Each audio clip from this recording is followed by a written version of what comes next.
猫好き注意。猫にやっちゃダメな行動ランキングトップ3。3位、尻尾を踏む触りすぎる。猫の尻尾はとても敏感。踏まれたらもちろん、触りすぎるのもストレスの元になります。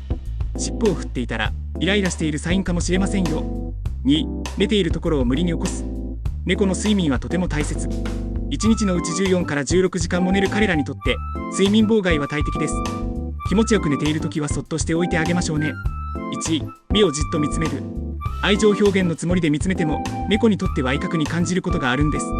見つめるより、ゆっくり瞬きを返してあげた方が好意が伝わりますよ。